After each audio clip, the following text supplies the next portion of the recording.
Hello and welcome everyone to Soul and Science, a podcast that brings psychology and ancient wisdom together.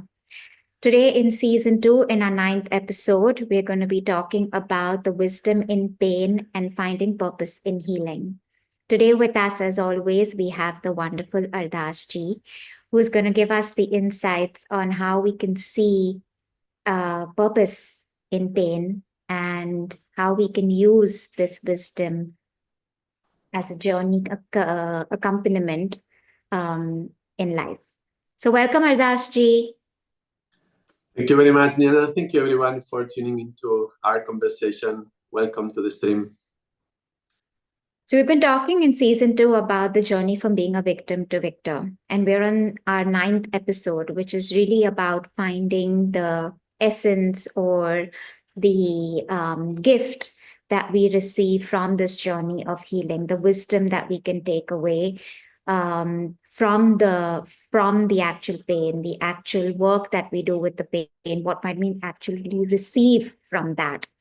In the last episode, we actually talked a lot about intuition, and that becomes really one of the biggest gifts that we can receive when we start healing trauma.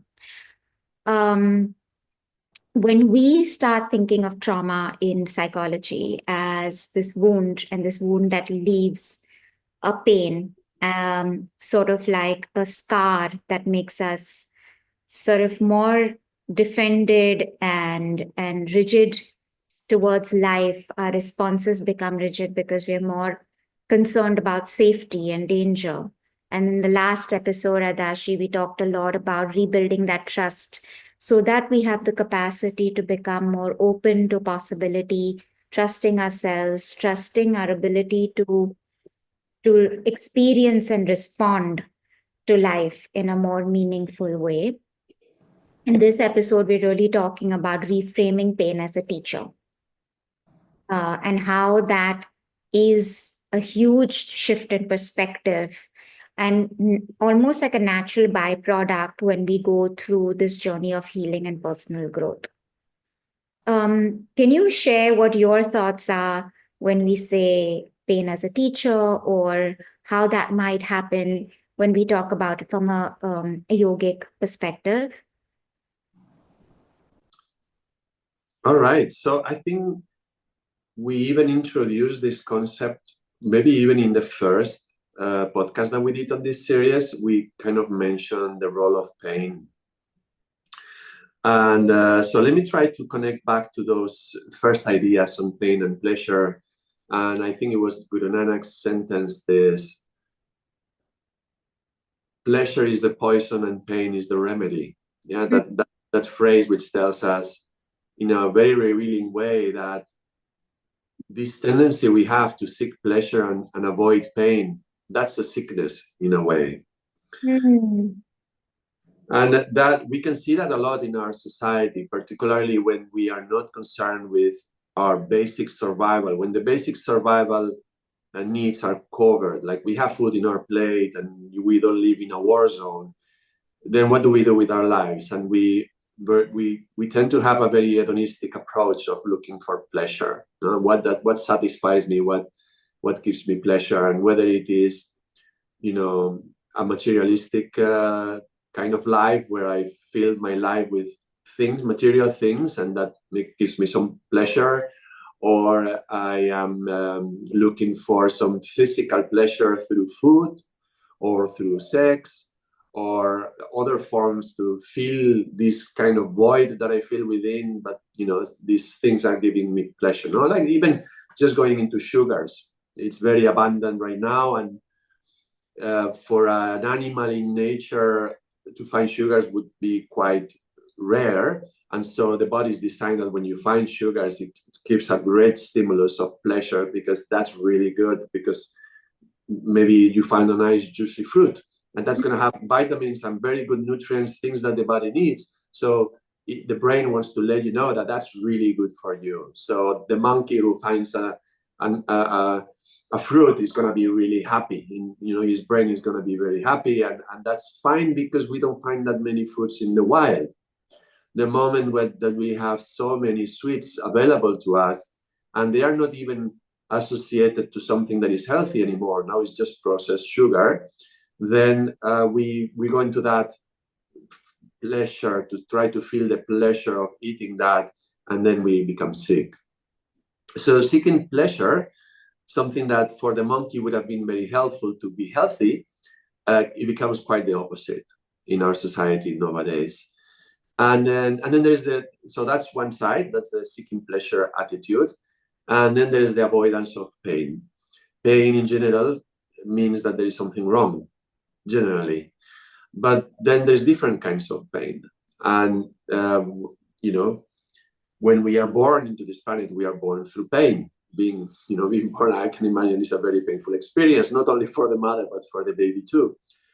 And then there's growth pains. As we are growing, physically, our bones are taking a new shape and the body has to adjust, and there is growing pains. And then there is pain in leaving the comfort, leaving anything that is comfortable. Yeah, it's kind of like the opposite of comfort, more than if we are not thinking about pleasure now, we are thinking about comfort. Anytime I get out of my comfort zone, I'm going to be uncomfortable. And that could be linked to pain. And when we are doing yoga, it's very interesting. We were talking about the unknown as well, and our relationship to the unknown through intuition. We were talking the other episode. And when we are going into yoga class, for most people, that's doing very weird things, right? Yoga postures are really weird.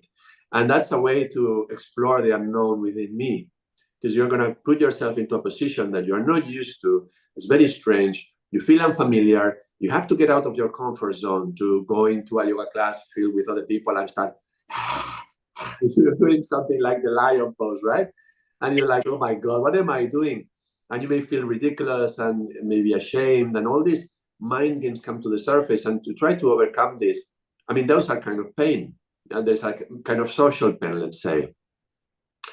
And so when we go into a yoga class and we experiment all these weird asanas, we are getting into contact with the unknown, coming out of our comfort zone and experience some form of pain, mainly from the mind of our like social pain, let's say, but even also from the body, because we are not used to stretching certain muscles and there's going to be pain in those stretches. Now, that's probably a healthy pain. If you have never stretched in that way and you go into an asana that your body has never experienced that kind of stretching, that's probably going to be healthy for the muscle and the body and the flexibility of the body and so on. And that's going to have an effect on the psychology as well, and it's going to have an effect on your energy and a lot of other consequences as well. But even just from the physical perspective, that's a good kind of pain. It's like when you go to a gym and you work out, you do your aerobic exercises, whatever it is, and then the next day you feel some pains. Those are also good pains. They are pains that are telling your body that you are growing, you are getting better, your muscles are getting stronger and bigger and so on. So pain, there is a good aspect of pain. There is a healthy aspect of pain, and there is an unhealthy aspect of pleasure. So that's first of all the first reframing that we need to do, because on a biological level, like the example of the monkey, we are programmed to avoid the pain and to seek the pleasure, like seeking the sweet. But as conscious human beings, that let's assume we are not in a war zone and we are not starving, then we have to go against those basic impulses, and we need to explore the unknown and explore something that could create some pain. Now, let's remember just another thing, another detail, which is that pain is not the same as suffering. So I think another example we were talking about the other day, I think I mentioned this research on the two hamsters, one in the wheel, he's forced to do exercise, the other one chooses to do exercise. The one who chooses gets all the benefits from doing exercise. The one who's forced gets all the opposite of benefits, like, I don't know how to say it, like the worst effects of a step. So it's not about the pain that you go through, like having to do the physical exercise. It's about the mindset that you have and the accepting what you have to go through or not, and how you react to what is happening. So there is pain in life, and pain is even healthy. And can we choose that kind of pain? So that's, first of all, that's one thing. When we know what kind of pain do we need to grow, can we choose that kind of pain? Like, for example, the uncomfortable setting of going to a yoga class. And, especially I am a man, and generally yoga classes are filled with women right now. So you go to a yoga class and there's like 15 women and there's you, and you have to be doing these weird postures, and they are much better than me and doing them, right? And then I'm like, oh my God, I'm going to feel self-conscious and ashamed, and I'll see very inappropriate. My body is so tight, and, and the teacher will say something, and it triggers all these things in the subconscious, or feeling inappropriate. So you have to get over this, and that's probably healthy, right? To get over your fears and your shame and all those mental games that we don't like. So that is something that we can look for, and so we can choose to put ourselves through that pain to grow out of the place where we have been stuck. So that's one thing, choosing the pain that is ahead. Then also in relationship to the trauma, now going back to where we came from, we didn't have a choice. Whatever pain was in the past, we didn't necessarily choose it consciously, but that happened, and it was still a certain form of pain. Now, because it has already happened, I cannot change it, but I can still change the way I see myself having gone through that. So just like the wheel of the mouse, and we have already gone through the wheel of the mouse, like the hamster wheel, but we can choose to say, okay, that happened, but can I accept that happened? And through that acceptance, receive the gift, whatever gift it was that I received from that. Or rather than seeing it as like I am a victim of whatever happened and then staying in victim mode, but rather accepting that happened, and therefore be open to receive the gift. Does that make sense? Yeah, absolutely. And that's just the journey of victim to victor, right? From not having choice and being powerless to regaining that choice and power, to how I choose to perceive, to see this event that happened to me. And it's really interesting because that journey is that when the trauma happens, like Gabor Mate says, that it's not what happened, but what happens inside you because of what happened. And there are a lot of things happen. One is that the memory gets repressed in the body. Two, we may not have had the ability to experience or express that pain, or to escape if there was something dangerous that was happening, and that energy gets stuck in the body. And the third is what we make it mean about us. Yes. I'm bad, it's my karma, of those things. And then that adds to the pain, and that It's becomes my fault. It was my fault somehow. Yeah. And so then we start living with an added fear and pain, which is, I can't go out in this world because I'm not safe, because I'm bad things will happen to me. And then I start living armored, which then becomes suffering. And then a lot of people, when you say this to, will tell you two things: forget it, it's in the past, behave like it never happened, forget about it.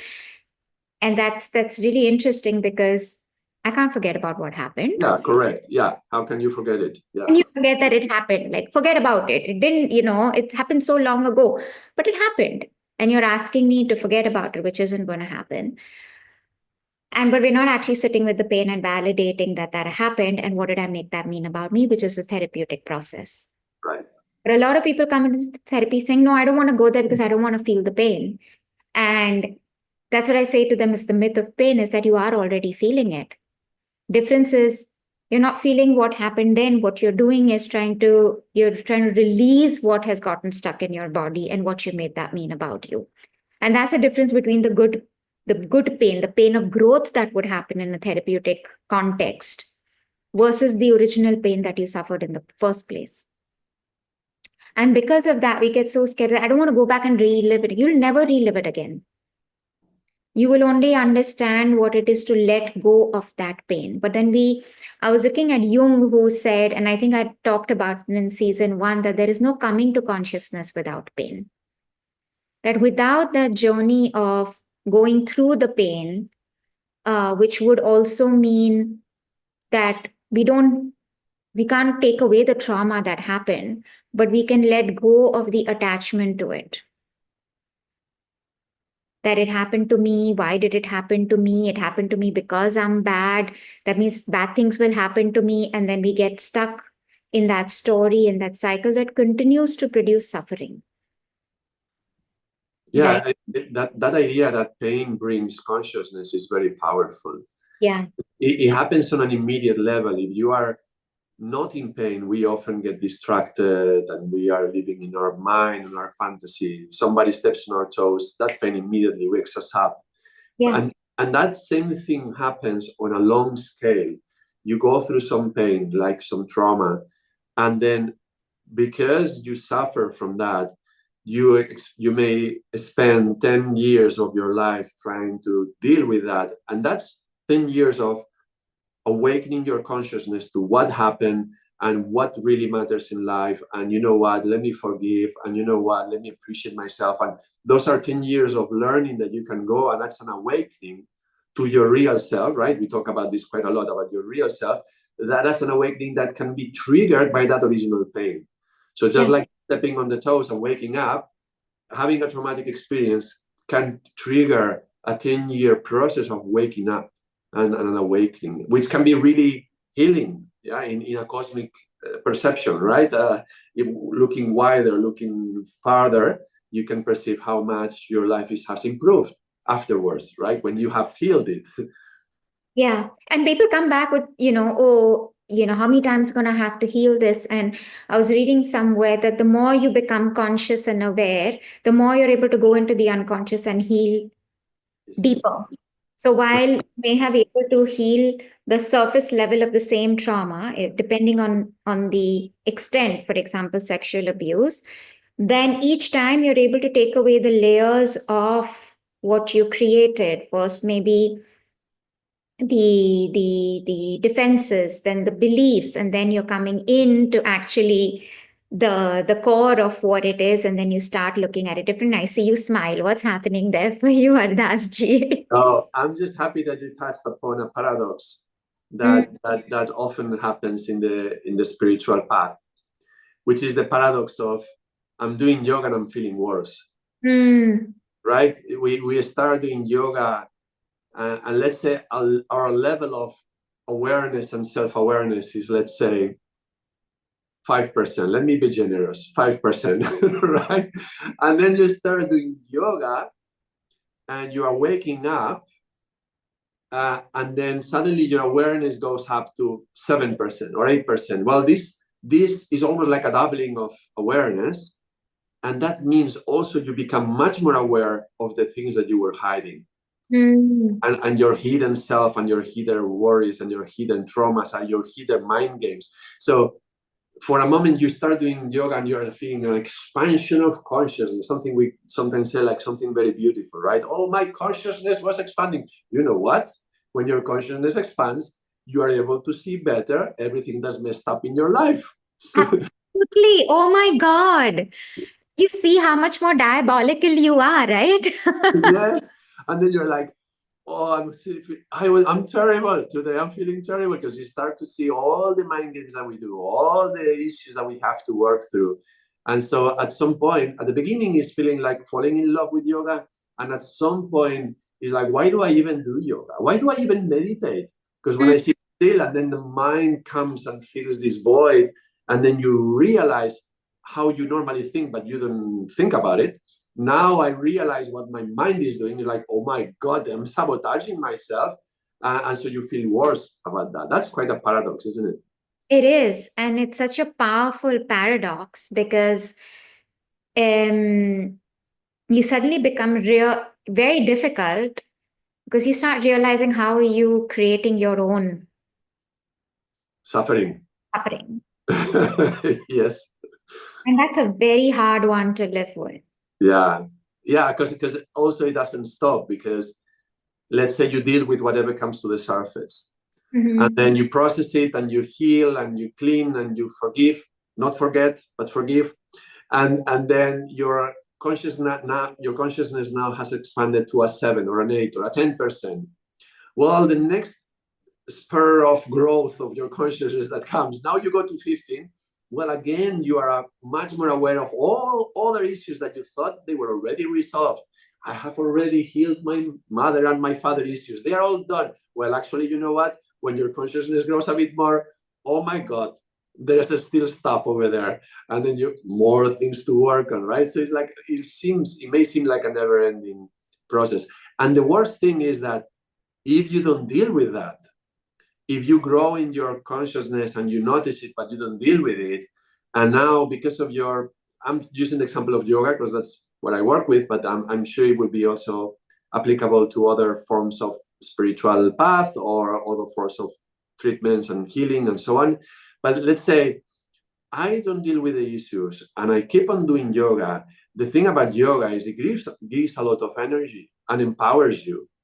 But if you don't deal with your subconscious issues, you are going to mess up even more powerfully with more energy. So the next time you mess up, it's going to be more powerful mess up. So that's how sometimes you see these very spiritual figures, very great yogis, and when they mess up, it is catastrophic. And the karma that they accumulate is like an exponential karma because it's, okay, yeah, but how could they do it? They were at such a level of consciousness. They were so much more awake. They had so much energy, so much power. Well, actually, we are all human until we get to Buddhahood, until we get to that Buddhahood that you have. Until we get to that state, we can mess up. And if we don't deal with those issues as our consciousness expands, all the empowering can go to empower the mind games and all the other fears and the traumas and all that. So very tricky. It takes a lot of responsibility. The more you wake up, the more responsibility you have to take. That's why they say with more power comes more responsibility, right? And the power. Spider-Man, yes. Yes. And that makes so much sense, right? And we're talking is not power in terms of being a public figure only, but the power that you start generating from within your own life, because now you're moving from victor to victor. You're beginning to realize the more you become aware and you become expanded, the more you're able to sit also with the capacity of your own suffering, of your own pain, to able to see you're building a tremendous amount of the ability to sit with things, the ability to be with things, the ability to be with one's own shadow, the ability to be with one's own hidden self. And the more you're able to do that, the more self-awareness, and you're coming closer and closer to the true self and wholeness. And what you come to then is pure creation, right? Is what? Pure creation. Your creation. Pure creation, the purity of that. Pure. Okay. Right? And then you start becoming aware of what am I creating? Yeah, and I think it's like the tree. You're growing up and you are creating a new shape, a new form of your life, but the roots are also growing down. So it has to be stable and you have to clean up whatever comes from the subconscious. And so I think that's very important. But again, I mean, I always try to bring this point forward, yeah? That at some point we have to stop looking at the subconscious, stop looking at my traumas, stop looking at my troubles, because otherwise it's an infinite process and it's never clean enough, it's never pure enough. There is always more stuff to clean. So if it's distracting me from my purpose, which is kind of like the topic for today, then I have to deal with it. If it's stopping me from going towards my destiny, I have to deal with it.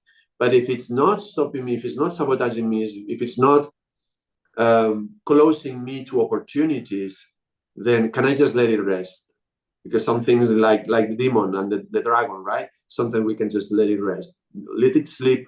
Like some monsters, you have to play the tune and the monster falls asleep and that's it. Don't touch it anymore. Let it rest, right? And if it wakes up again in life, maybe play the tune again, let it rest. And mantra, the opposite of trauma. So use your mantras to put asleep the trauma, so that we can fulfill our destiny and lead a meaningful life, not caught up in what happened. Yeah. Which is really interesting you say that, because I'm going to talk about it a little bit more. Because when you're in trauma, all you can see is the pain and the suffering and what happened. And as you start healing, two things are happening. From what I'm seeing with clients and my own journey is you become aware of choice. You become aware that you have active choice. You become aware of intention. You become clear of the intention, because now you can see all the mind games and things like that. And you start thinking about what is my purpose and what is my destiny. Correct. Right? That's the thing. That's the key. Yeah. And sometimes you could be at the beginning of that suffering and saying, why was I born? I couldn't have been born for, so why was I born? Yes. Right? And or somewhere along the journey of healing, you then start beginning to look at life in its entirety and say, okay, fine, therefore what is, and that question may start arising for people at different stages in their lives, in their journeys and things like that. Some at the beginning of the pain, some in the middle of it, some, the suddenly this pain wakes them up and starts questioning, okay, what have I been doing for so long? This can't, like for a lot of people, COVID did that. It started making them question, I'm going to work every day, I have all of this, what is the meaning of life if my money can't save a loved one? At least in India, a lot of people started to question, if I can't get a bed for my family member in hospital, we couldn't get oxygen cylinders, people begin to question, right? But the question of destiny and purpose does not really come in psychology. It's really a larger, we look at it as existential, and more of when the trauma is done and the healing begins, you start beginning to answer that question. So what happens after trauma, after the healing process? So I'm healed, now what? Or I'm healing, now what? So how does one arrive, or how does one get to know of one's purpose and destiny according to spiritualism? That's my first question. And my second question really is, how do you know when to, in spiritualism? So when we work with the shadow, we go to the extent, we keep going to the extent that the person wants to go, and then learns to find ways to hold their own space. That's the key of therapy. So initially you need a witness table to do that. Once you have developed the ability to hold that witness and your awareness, then you don't have to come to therapy anymore. You can do that whole self-inquiry process on your own as and when it arises for yourself, until there might be something really big that has shown up and you need to come back. But when do you decide as a yogi when it is enough to keep, and when do you need to close that hidden self or your subconscious and say, okay, now it's time to look forward towards purpose and destiny? Wow. Well, those are very important questions to ask ourselves, I think. So a few things come to mind. Mhm. And maybe we are moving from psychology to philosophy. Like you're saying, psychology maybe ends at some point and it becomes philosophy. And who am I? What's my destiny? What's my purpose? So a few things. There is a metaphor I love to try to explain what are the process that we go through as we are healing pain. And one is the idea that we are riding a horse looking backwards. Have we explored this before? I'm not sure whether we talked about this in the podcast or not. Did we do this before? I'm not sure. We did. Maybe in the other season, I'm not sure. So basically it's like we are riding a horse. The horse is going in one direction. We are facing backwards because we are looking at the past. Mm. And we are totally focused on what happened. And we can see it in front of us. Actually, it's behind, but we are turned around. And so we are looking at the past so much that we don't know where the horse is going. And sometimes the horse has to go through there's a little downhill, or sometimes there is like a bump in the road, or there's something that you have to go through. And it's like, boom, boom, boom. Yeah, you know, boom, boom, boom, like a little bump on the road. And then you are like looking backwards and there's bump, another bump, another bump. And life throws bumps at you. throws all these bumps at you, and you feel like this is happening to me, this is happening to me, and it's like karma, karma, karma, karma. This is living what we call fate, a fateful existence, where it's just basically things are happening to you. You are not the main character in your story. You are more like a side character, that you are not the hero. Things are happening to you, right? You're like a secondary character in the movie. And at some point, you choose to stop looking back. You choose, that's the choice, yeah? So you have to choose to stop being so attached to the victim mentality of what happened and my karma, and decide to turn around. So that's a fundamental step in the healing process. I mean, we have to be ready to do that as well. Yeah, and for that we need to put the right intention and to forgive, and there's all these things we have already been talking. But at some point, we have to choose to turn around. And when that turnaround happens, then from living in the past, we come to live in the present. In that moment of the turnaround, things are still happening to us. We are still not controlling the horse. The horse is going whatever he wants. Karma is coming to us, but there's bumps on the road. But we can just feel the bump as it's coming, and it's like we just deal with it, right? So, oh, wow, this is happening, but I can deal with it because we are now in the present. It's not something that is hitting us in our back, but is now hitting us right as we are facing it, so we can deal with it. So that's the moment of the turnaround.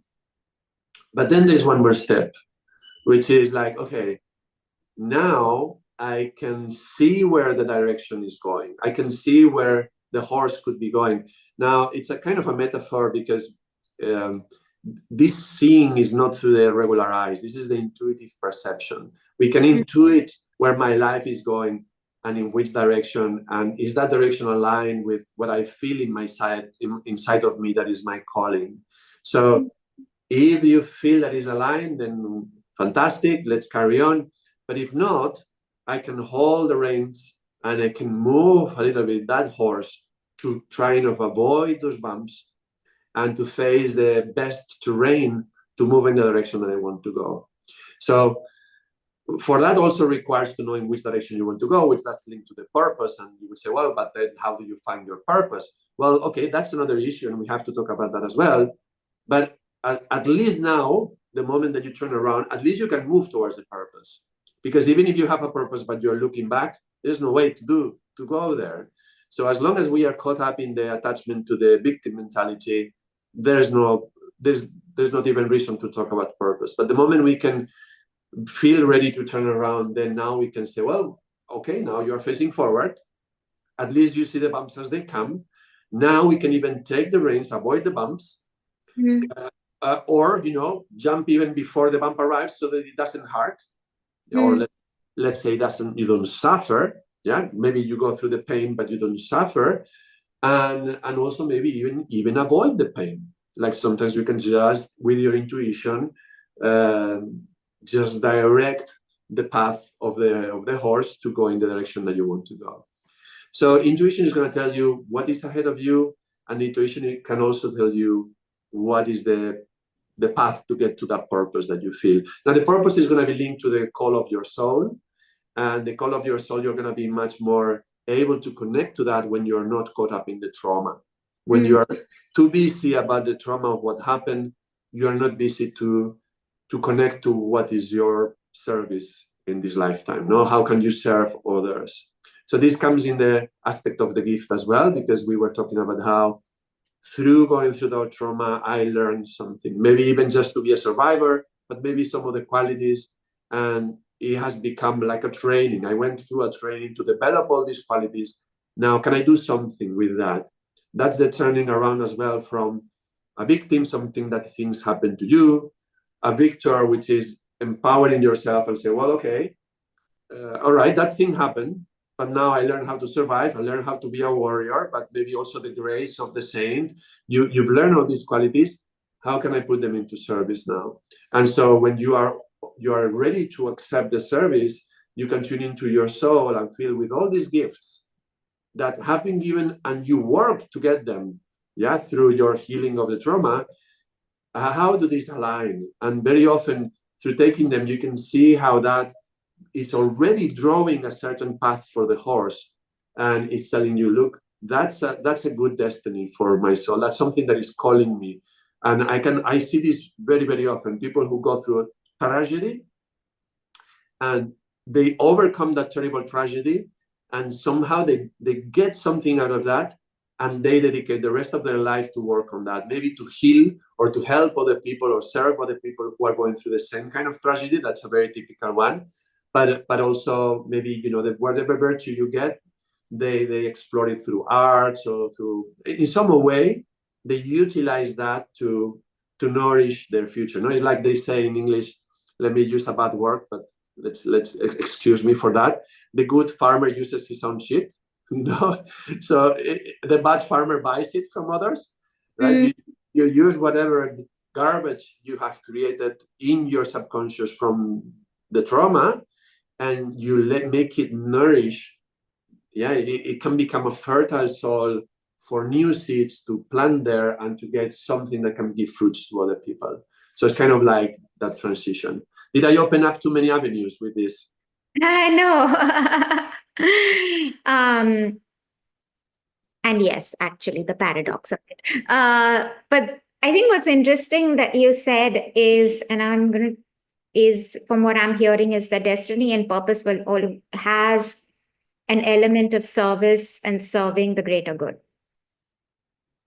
And so it moves away from the pain of the I to serving the greater good.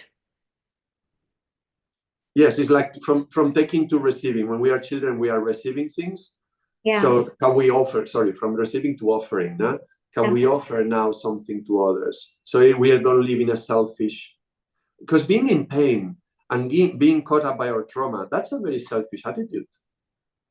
It's just looking for myself, just looking at my pain. And at some point, we have to get over that. And if we want to make some meaning out of this life, not just, I overcame the pain, but okay, you overcame the pain. So what? What do you do with that? No? Yeah. But according to Buddha, if you have self-compassion and neutrality, then, if that's for many people, that may be okay too, without the judgment of, and that may be their choice for this lifetime, but they may not know that there is a possibility of turning that around. And that choice then becomes so important, or doing that healing work where we're not stuck in the story of karma, or that this happened to me because I did something in a past life and therefore I can't change it. Because one of the beauty of this journey from going through the healing process to pick out those gifts, to pick out that wisdom, to pick out those lessons. And when you recognize the lesson, there's almost an instant joy to want to share it with others. It's almost a natural outcome when you start receiving this beautiful information and wisdom. It's almost like you can't keep it with yourself because you will want to share it with other people. It's almost like with coming to the the reframing of the teacher within. It awakens the teacher within, right? Because in that journey, you're not only going through the removing, and you're learning from you're uncovering this wisdom that you have through that pain that it has taught you. You're the student and the teacher at the same time. And then you said, and by design, you want that teacher in you awakens to want to share it with others who may be in the same situation, or share it for the greater good. So it's really an interesting sort of, where they say that a healer isn't somebody who heals you, but awakens the healer within you. Mm-hmm. Yeah. Right. And that journey is awakening those very, very expansive states of the teacher, of the healer, of the shaman, of the philosopher, of the artist, of whatever has been alchemized within you in the process of that pain and that healing process.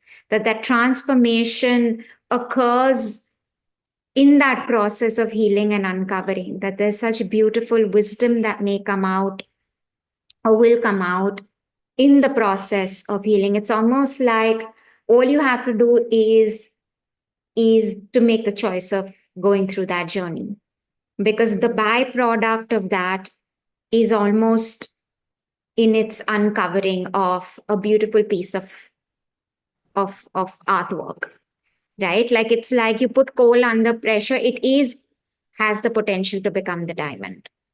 It has all the properties in there to become that.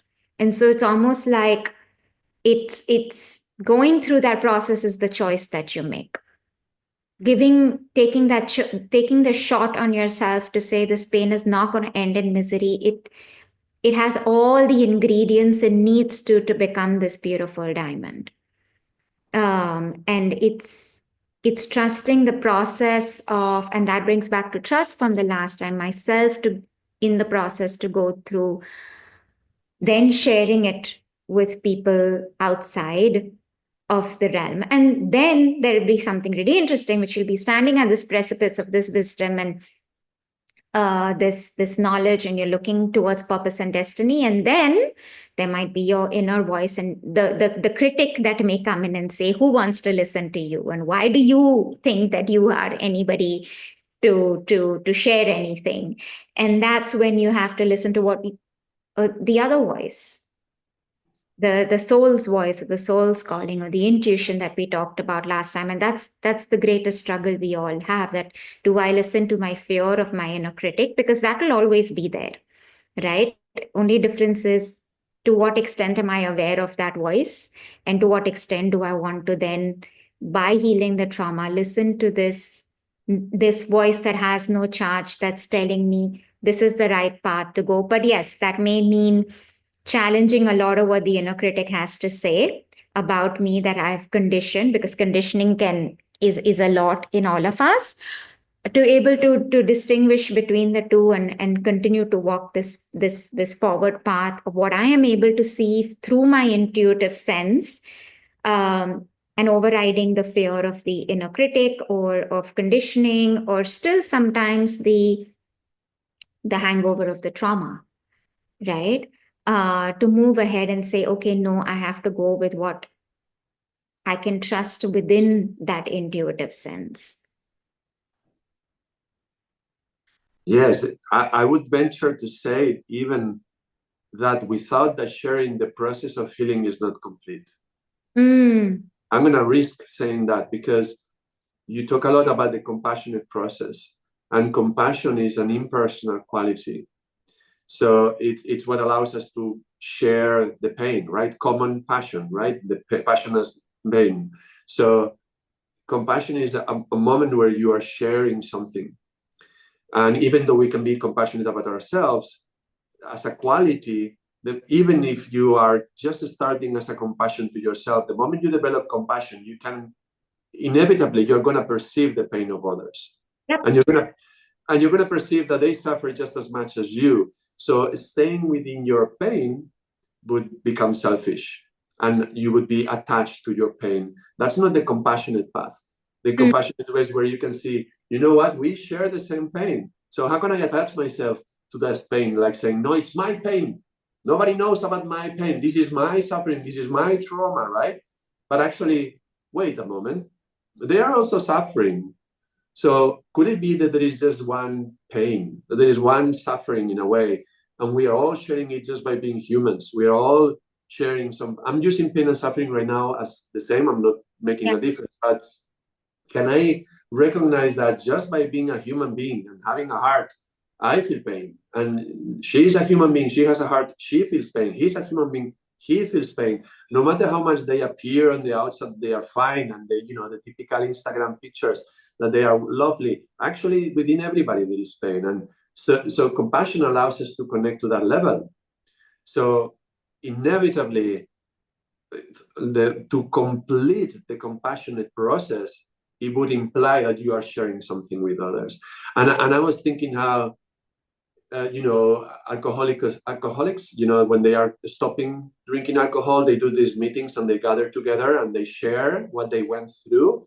How interesting. Yeah, that sharing is fundamental for them not to go back, right? And it helps them, and they support each other, and they have this kind of brother or sister that helps them not to, in the temptation, not to fall again.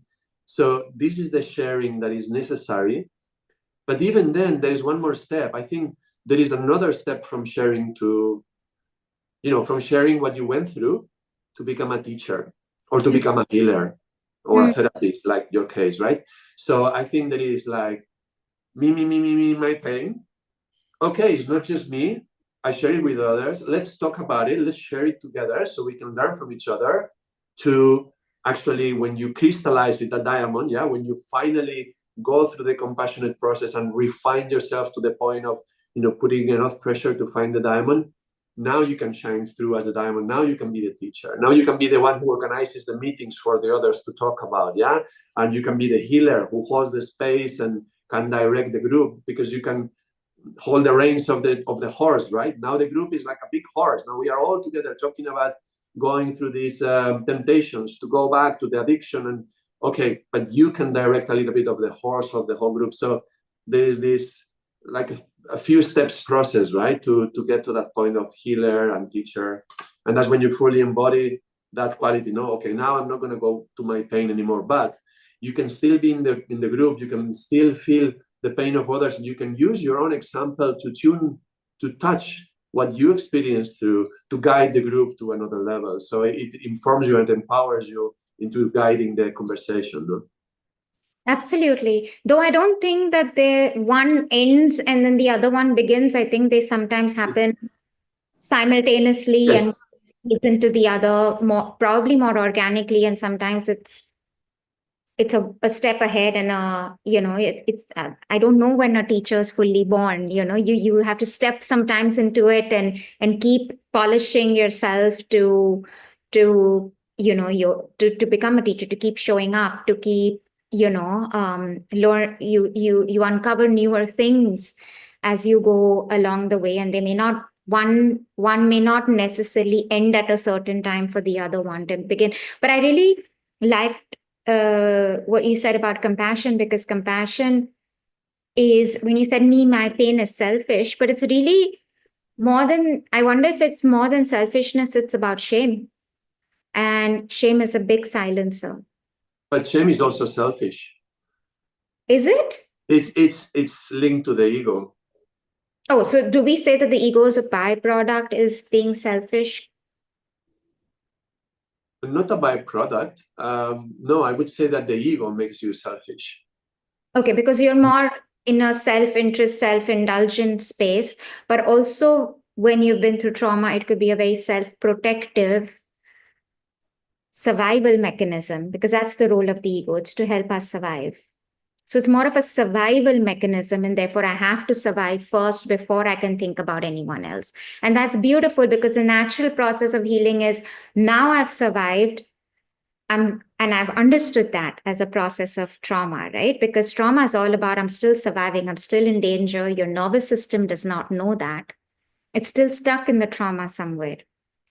And so it's not just a mental, it's a mind body. And for us to be able to listen to the soul's calling, we have to have that connection to be wholly safe and wholly present in this moment. And that's just beautiful when we think about it in that way, right?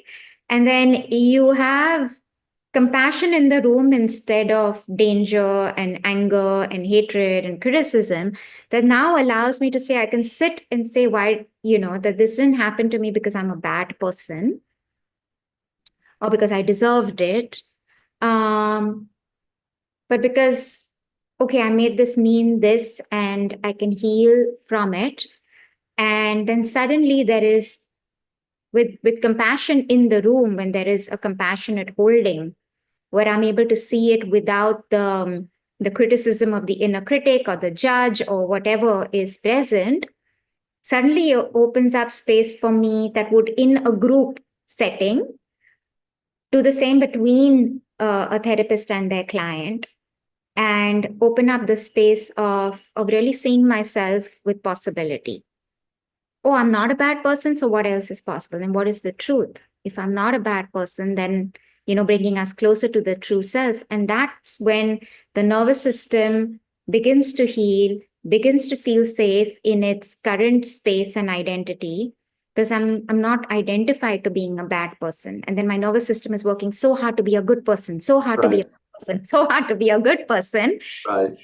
that we're on that hamster wheel, and now all of a sudden, like, oh, I'm not a bad person, which means that I don't need to work so hard anymore to be a good person, because you know or or experiencing the pain of life of being a good person and people taking advantage of you.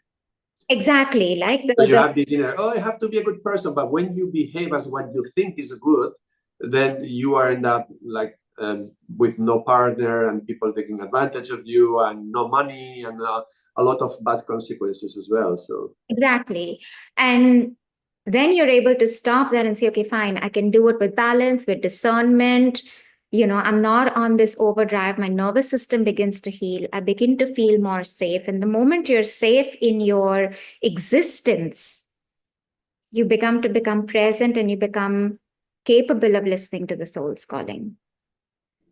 And then when you're able to do that, then that journey of actually sharing it with someone else, like, oh my God, I didn't know I was living like that. And now it's possible to yeah, live. Oh, I want to go and share it with other people, yeah, because, I know my best friend is struggling with the same thing. And, before I connected with her just on pain, now I want to connect with her on the possibility of healing. right, And that's when it goes out and you start doing something beyond your pain, correct, or for the ability to see somebody else's pain and say, hey, you know what, these are the possibilities. And then that's when you go about sharing it intuitively. And then some people come back and say, hey, I want to go deeper. What can I do? I want to help more people. It's almost like natural when I see some of my clients saying, oh, I want to do coaching. I want to help people. I want to be a Kundalini yeah, yoga teacher. I want to do, yeah, you're like, okay, let's see how we can do it. Right? Let's now start talking about the possibility of what you were here to do in the first place. And it's only through that journey of pain, of looking at it and coming to that understanding that I'm not all these things that I thought I am. I am this true self. And what can this true self offer? What can this soul offer? What can this being offer in this lifetime? Which becomes the most mind-blowing possibility for any individual to actually embark on, that actual nectar of the wisdom that you get through the healing journey, through yes. the healing of the layers. um, Thoughts, Ardasji?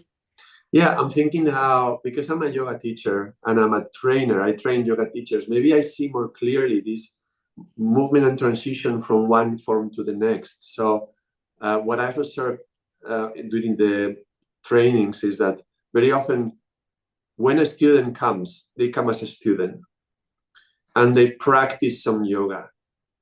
And then they go from a student who practices some yoga into becoming a yogi and a yogini, Mm. which is different from I do yoga from I'm a yogi, right? There's a matter of identity. You start to identify with that and it becomes part of your life.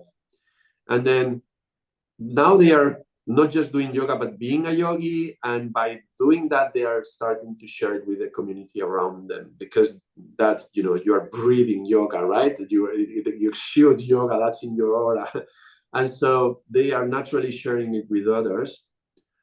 That's the first clear transition, yeah, from doing yoga to being a yogi, and through being a yogi, you're sharing it with others. And then at some point during the training, they change into, okay, not only I share it, but it's part of my destiny to actually offer it to others. And then from just sharing being a yogi to becoming a teacher. So it's not just yogi, but a teacher, which is different from a preacher. It's not about going around people trying to convince them about doing yoga. It's not going, oh, did you try yoga? It's not about that, right? But after the sharing, which is part of the community, you go into a different mode, which is becoming the teacher. And now it's really, really healthy for me, even when I was teaching regular yoga classes, not teacher trainings, when I would see somebody who was coming to class, to not see them as students. Mm. These are the future teachers. They are going to become teachers someday. So when, I can imagine the same situation as a therapist if I was in your position, right? And having a client, and you can say, oh, it's just a client and they are learning the right to heal. Or think, someday this person may be a therapist. Someday this person may be a healer. They may be a leader. They may be a whatever, no? Somebody who can feel empowered by whatever they went through. How can I help them get there? Right? Rather than seeing them as students or beginners, or rather than seeing them like, what is their destiny going to be? How can I help them get there? And I think that's a great attitude, because one of the issues I have with therapies is that very often people go to therapy and they become addicted to the therapy and the therapist. And they never leave therapy because they always have things to heal. And they don't want to leave the heal space because they live very cozy, very comfortable. So initially they came out of their comfort zone of the trauma to explore healing, but then the process of healing and the therapy becomes their new comfort zone, and they don't want to risk growing their own wings and fly. They don't want to leave the nest, so they stay in therapy for years and years and years. And it's really tricky for the therapist, because if you make it professionally, you have to earn money, and if you earn money according to the clients, if a client heals and leaves, is one less dollar, let's say, right? So there is a subconscious issue that all therapists have to deal with, that we want them to get healed. We don't want to get attached to them and have them for years and years and years to come. So can we help them to actually be the next? Because there could be also the thought, wait a moment, if they heal, not only that, if they become healers, they are my competence now. They're going to be in competition with me, and they're going to be taking my market share or whatever, right? So there is all these feelings of scarcity, scarcity mentality and fear and all this, that we have to overcome it as therapists to actually, I want the best for the soul. And if the best is becoming a therapist just like me, why do we are in a community together, right? So it's really going against this fear and scarcity mentality. No, it's absolutely true, because one of the things that we do in CI, and I think that's why I think CI and being a yogi sort of go together in terms of instead looking at one's agenda, and being very clear about what might get in the way of the therapeutic process for both parties, and how do you identify our own needs, right? Unmet needs or needs that may keep the client where they are, and the realization that your client will go only as far as you have gone yourself.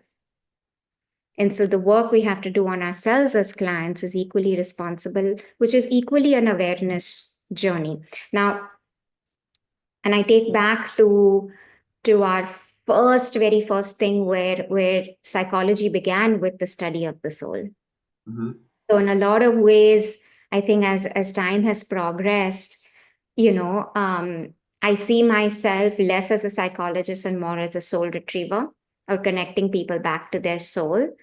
And then, they're going to be the ones that are contributing towards the new earth and living from soul. So it's really interesting how that whole evolution of even being attached to an identity of a therapist was so strong, to releasing that and saying that really, like, my job is just to hold space while they come back home to their soul, and then live out their soul's destiny and whatever that might be. And my if I can be a part in guiding them towards that, Vaheguru, that's so much of it is also taking away this importance of the therapist saying, I am doing it, versus.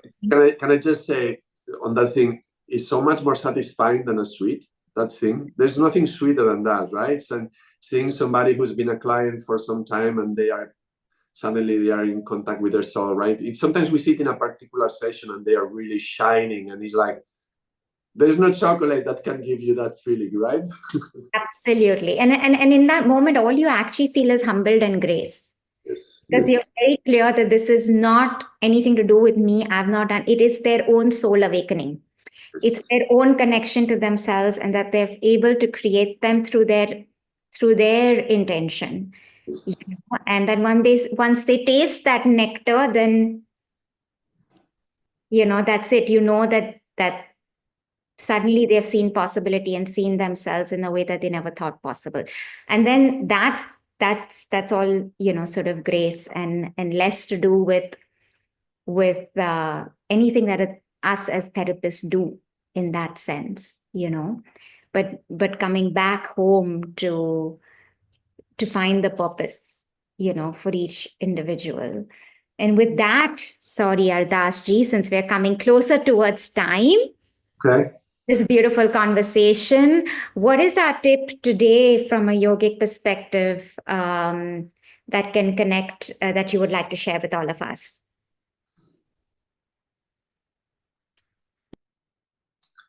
So today I'm going to suggest an exercise. I'm going to try to put in connection everything we talked right now. So it will be an exercise on the sunrise. And sometimes when we see when the sun is rising in the horizon through the first half of the sun, we can watch the sun. And the second half is already dangerous for the eyes. It's not good to look at the sun directly, but you can look at the sun when it's rising.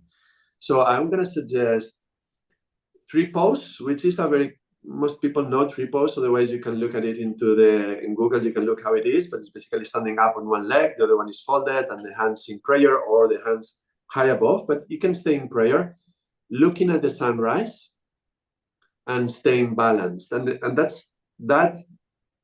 It's going to represent a few things. One is like finding my own balance.